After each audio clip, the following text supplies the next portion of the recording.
আপনার নাম কি ভাই? আমার নাম হচ্ছে ইমতিয়াজ খন্দকার মাহি। আচ্ছা, ওই যে ফোরকান ভাই যে মারা গেছে উনি আপনার কি হয়? ফোরকান আমার ভাই হয়।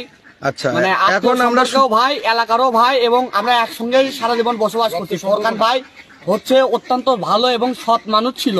তিনি বিএনপি কে ভালোবাসতো, কিন্তু আসলে তিনি হার্ট অ্যাটাকে মারা গেছে। আর আন্দোলনে গিয়ে হার্ট অ্যাটাকে মারা গেছে।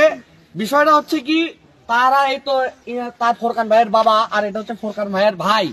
আর বিষয়টা হচ্ছে আমাদের ফোরকান ভাই যে মারা গেছে, মারা যাওয়ার পরে ওসি সাহেব নিজে, তখন তো আন্দোলন ছিল, মানে দেশে অনেক বিভ্রান্তিকর পরিস্থিতি সৃষ্টি হয়ে গেছিল, কিন্তু তারপরেও ওসি সাহেব নিজে থানা থেকে আসে, মানে তাকে জানাজার করছে এবং মাটি দিছে। তারা খুবই অসুস্থ মানুষ, তার মা 3 বার স্ট্রোক করছে। এখন বিষয়টা হচ্ছে কি, ফোরকান ভাইয়ের আব্বা এবং তার পরিবার সহ তারা কেউ জানেই না যে ফোরকান ভাইয়ের যে লাশটা, যিনি হার্ট অ্যাটাক করে মারা গেছে, কিন্তু তারা বলতেছে যে ফোরকান ভাইকে মারে ফেলে দেওয়া হয়েছে বা ষড়যন্ত্র চলতেছে। ফোরকান ভাইক নিয়ে এরা মনে করেন যে একটা বাণিজ্য সিস্টেম শুরু করে দিয়েছে, ঠিক আছে, তাই নাকি? তারা জানেই না ফোরকান ভাই তার যে এটা পিতা, এটা ফোরকান ভাইয়ের পিতা, আর এটা হচ্ছে ফোরকান ভাইয়ের বাপ। তার পরিবার, আত্মীয় স্বজন, পাড়া মহল্লা, এলাকার বাসী কেউ জানেই না যে ফোরকান ভাইয়ের নামে মামলা হয়ে গেছে। ফোরকান ভাইকে নিয়ে তারা হচ্ছে খেলা শুরু করছে, একটা ষড়যন্ত্র সৃষ্টি করছে। আচ্ছা, এখন আমার বক্তব্য হচ্ছে, আপনারা এই যে ফোরকানের লাশ উঠবে আমরা শুনতে পাচ্ছি, আসলে লাশ কি উঠাতে দেবেন কিনা?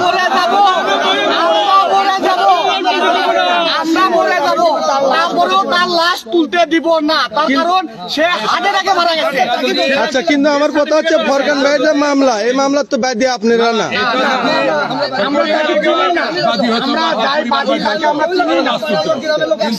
আচ্ছা, আপনার নাম কি ভাই? আমার নাম ওমর ফারুক। ফোরকান ভাই আপনার কি হয়? আমার বড় ভাই। আচ্ছা, ওনার যে লাশ উঠাতে যাচ্ছে আপনি কি বলতেছেন? না, আমার মুসলিম শরীরের মতে হাজার হাজার মানুষের মাধ্যমে আমরা আমার ভাইকে দাফন কাফন করছি, এবং সেখানে ওসি সাহেব ছিল, সবাই জানে যে আমার ভাই কি হয়ে মারা গেছে। আমার ভাই মারা গেছে হার্ট স্ট্রোকে, হার্ট ব্লক হয়ে আমার মারা গেছে। আমার ভাইয়ের শরীরে কোনো মানে চিহ্ন ছিল না, আঘাতের চিহ্ন ছিল না যে আমার ভাইকে কেউ আঘাত করছে বা আমার ভাই। আচ্ছা, তৎকালীন সময় আপনারা লিখিত দিছিলেন যে তৎকালীন সময় আমরা শুধু আমরা না, আমার পুরো গ্রামে প্রায় 500 লোক ওসি সাহেবের সাথে লিখিত দিছে যে না, আমরা মামলা, এই সম্বন্ধে মামলা বা কোনো কিছু আমরা করব না, আমার ভাই হার্ট স্ট্রোকে মারা গেছে। সবাই ওসি সাহেবের সাথে লিখিত দিয়ে তারপরে আমার ভাইকে দাফন কাফন করছি। আচ্ছা, মুরব্বী আপনার নাম কি? আমার নাম মোহাম্মদ আব্দুল কুদ্দুস।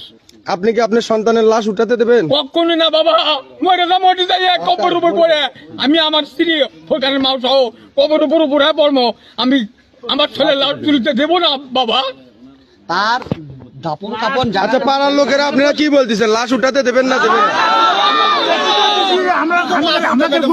আমাদের কোনো ইয়ে নাই, আমার লাশ কেন উঠো ইয়ে করতাম, উঠো তো আমরা কি ইয়ে করতাম, মানে আপনারা মামলা করেননি, আপনারা লিখিত দিয়েছেন মামলার পক্ষে নাই, লাশ উঠাতে দেবেন না আপনারা?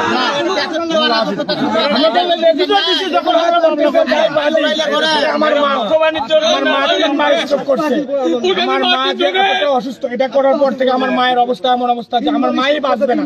এই লাশ যদি উঠানো হয় আমার মাই হয়তো। আচ্ছা, আপনি কি আপনার ছেলের লাশ উঠাতে দেবেন?